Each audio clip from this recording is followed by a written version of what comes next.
हरे कृष्ण। तो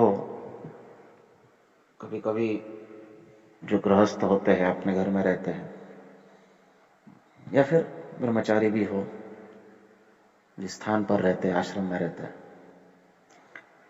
उसको ओकेजनली कभी कभी उसकी स्वच्छता करने लगते हैं, साफ सफाई करते हैं।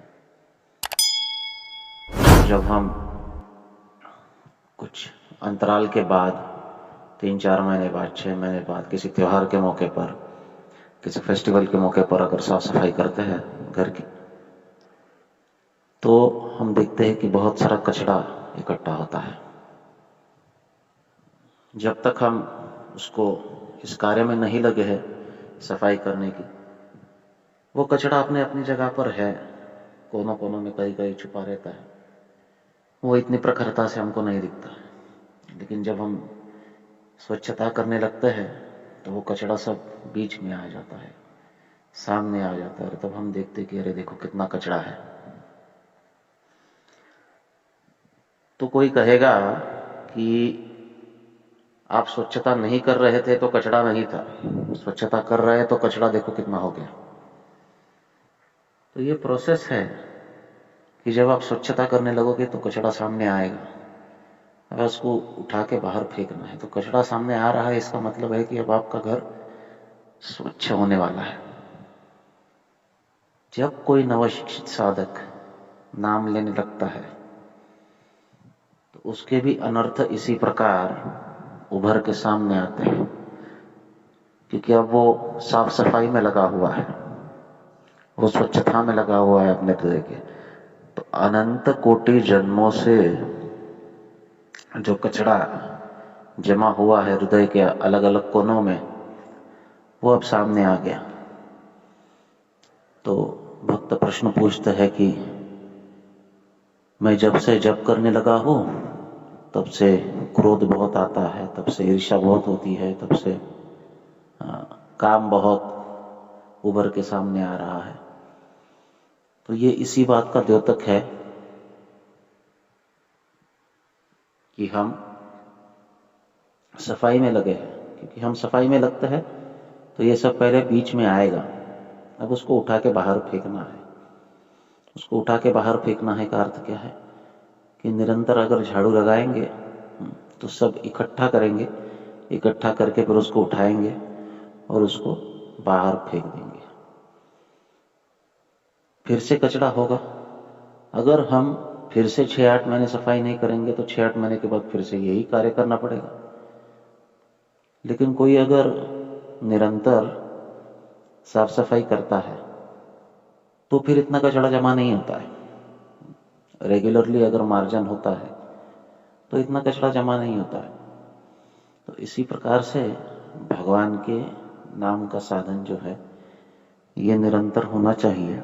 भगवान का स्मरण जो है ये निरंतर होना चाहिए, तो फिर हृदय में इतना कचरा नहीं होगा।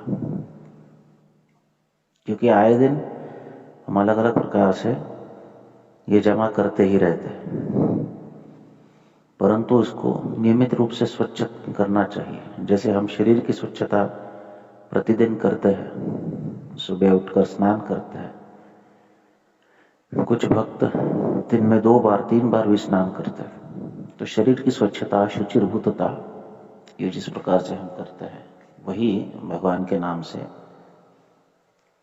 मन की होती है। ओम अपवित्र पवित्रो वा सर्वावस्थम गतोपि वा यह स्मरित पुंडरीकाक्षम स बाह्य अभ्यंतर शुचि। बाह्य अभ्यंतर शुचि, वास्तविक शुचिर्भूतता भगवान के नाम उच्चारण से की जाती है। हम जब छोटे थे तो हमारी नानी हमको संस्कार देती थी कि स्नान करते समय भगवान का नाम लेना चाहिए। क्योंकि स्नान करते समय जब हम भगवान का नाम लेंगे तो स्नान से शरीर की शुद्धता होती है, भगवान के नाम से मन की शुद्धि होती है। तो वास्तविक स्नान यही है, बाकी सब तो पानी का वेस्टेज है। तो भगवान का नाम हृदय को पूरी तरह शुद्ध करता है, लेकिन इसकी प्रोसेस जो आचार्यों ने हमको बताई है, इसकी जो प्रक्रिया है जो आचार्यों ने हमको बताई है, उस प्रकार से करना चाहिए। जब कोई व्यक्ति नाम लेकर नाम में रचा पचा होता है, भगवान के स्मरण में रचा पचा होता है, तो वो नाम को वितरित करने की चेष्टा भी करने लगता है। क्योंकि जो वस्तु हमें आनंद दे रही है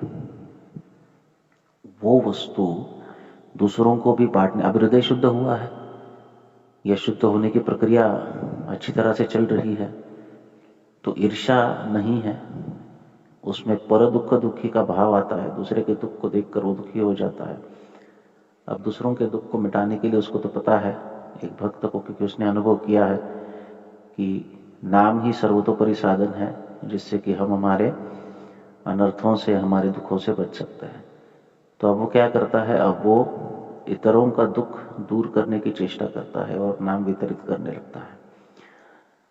तो नाम कोई ले रहा है, इसका एक सबसे बड़ा लक्षण ये है कि वो नाम को वितरित करने में रुचि रखता है।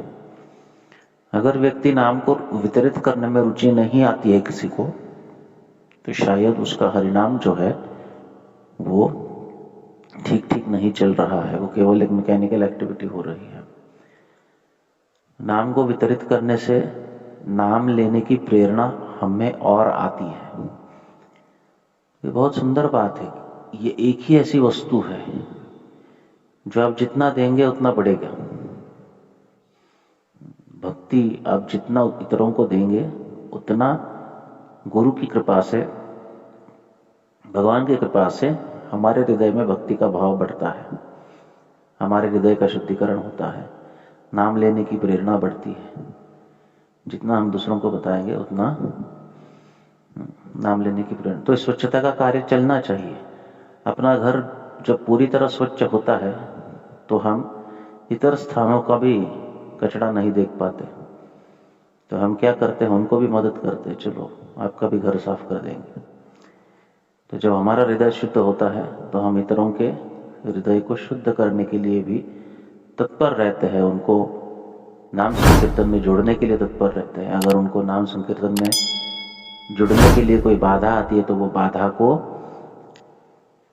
हटाने के लिए या वो बाधा को पार करने के लिए उनकी मदद करने के हेतु में हम तत्पर होते हैं। तो ये नाम प्रचार की तत्परता जो है यही नाम की प्रेरणा को और दृढ़ बनाती है।